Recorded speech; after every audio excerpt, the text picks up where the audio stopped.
এই টুম্পা ভাবি তোরে পুলিশে ধরাই দিছে কেন? ভাবিরে বলছিলাম, ভাবি আজ রাতে কি ভাই বাসায় আসবে? না আসলে আর সারা রাত দুজন লুডু খেলবো। এর জন্য পুলিশে দিতে পারে না। আর কি করছিস সেটা বল। লুডুর কথা বলতেই ভুলে গেছিলাম। আমি হইলে পুলিশে দিতাম না, পুতা দিয়ে সাইসা দিতাম।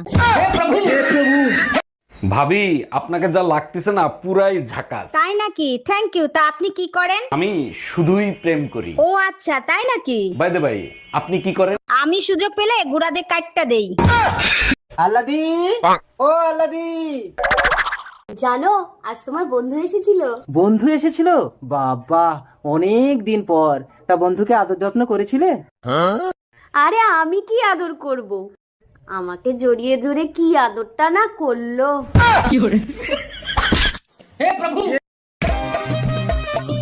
উত্তম ভাই তাড়াতাড়ি রেডি হয়ে নাও, মেয়ে বাড়ি থেকে তোমাকে দেখতে আসছে। বৌদি, তুমি মাকে গিয়ে বলে দাও আমি আমার পছন্দের মেয়ে ছাড়া কাউকে বিয়ে করব না। হ্যাঁ, তোমার পছন্দের বাড়িতে রান্না হয়, তুমি আবার নিজের পছন্দে বিয়ে করবা? তাড়াতাড়ি এসে রেডি হও।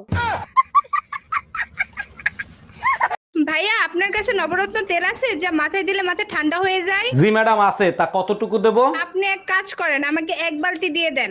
এক বালতি তেল দিয়ে কি করবেন আপনি? গোসল করব, গরম অনেক পড়ছে তো তাই। ঘুম থেকে উঠেই মোবাইল চালানো শুরু করছো, তোমাকে দেখে ছেলে কি শিখবে? আচ্ছা ঠিক আছে, এই যে ফোন রেখে দিলাম। আশেপাশের ভাবিদের দেখা বন্ধ করো, ছেলে তোমাকে দেখে কি শিখবে? এক মিনিট। আচ্ছা বাবা, তুমি বলো এই পর্যন্ত তুমি আমাকে দেখে কি শিখছো? তোমাকে দেখে এটাই শিখেছি, জীবন আর দায় করে বিয়ে করবো না কোনোদিন।